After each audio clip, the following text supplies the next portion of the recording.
আর জানিয়ে রাজনৈতিক টানাপোড়েন একেবারে চরমে পৌঁছেছে যে এসএসসি প্রকাশিত যে দাগিদের তালিকা সেখানে তৃণমূলের ছড়াছড়ি। আর এবার আপনাদের সামনে রাখবো সাগরের তৃণমূলের প্রাক্তন বুথ সভাপতির নাম রয়েছে এই তালিকায়। সাগরের গ্রাম পঞ্চায়েতের প্রাক্তন তৃণমূল সদস্যের পুত্রবধূ পম্পা ভূঁইয়ারও নাম রয়েছে।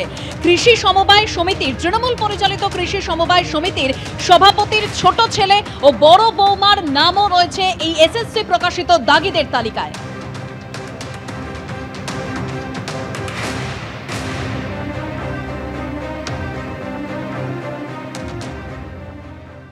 সুপ্রিম কোর্ট কিন্তু আমাদের এই অথরিটি দেয়নি, আমাদের দিয়েছিল যে এরা ওএমআর ইস্যু।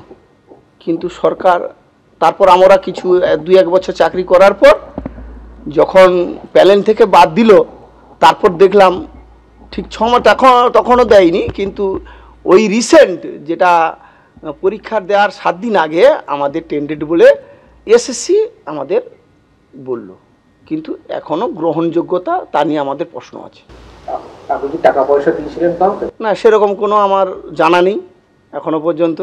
আমি 10 বছর আগে টিএমসি করতাম, মানে এমনি এই পাড়াতে একটা সভাপতি পদ ছিল, সহসভাপতি পদ ছিল, এইটুকু। তারপর আমি 10 বছর, আজকে 10-12 বছর আমি টিএমসি করি, মানে কোনো পার্টি করিনি।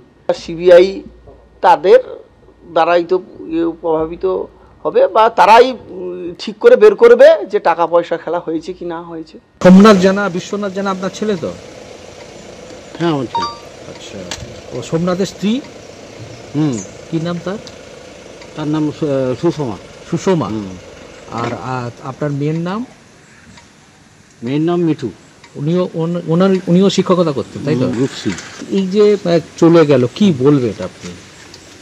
কি বলবো, এটা পর্ষদই দায়ী, আর কি বলবো। টাকা পয়সা দিয়েছিলেন কাউকে দিই?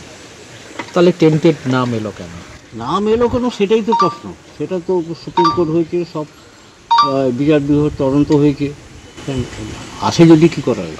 আপনি এখানকার সদস্য ছিলেন, পঞ্চায়েত সদস্য? কমলপুর সমবায় সমিতির সদস্য আছে। এদিকে নিয়োগ দুর্নীতি মামলায় আগাম জামিনের আবেদন জানালেন প্রাক্তন শিক্ষা প্রতিমন্ত্রী ও তার মেয়ে। সিবিআই আদালতে আত্মসমর্পণ করে আগাম জামিনের আবেদন জানালেন দুজন। বাবা ও মেয়ে দুজনই শিক্ষা দুর্নীতি মামলায় অভিযুক্ত। এসএসসির দাগি তালিকায় প্রাক্তন শিক্ষা প্রতিমন্ত্রীর মেয়ে অঙ্কিতা অধিকারী রয়েছেন।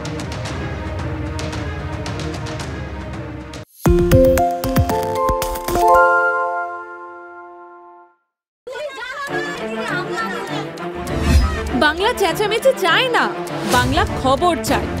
বাংলা খবর, বাংলার খবর।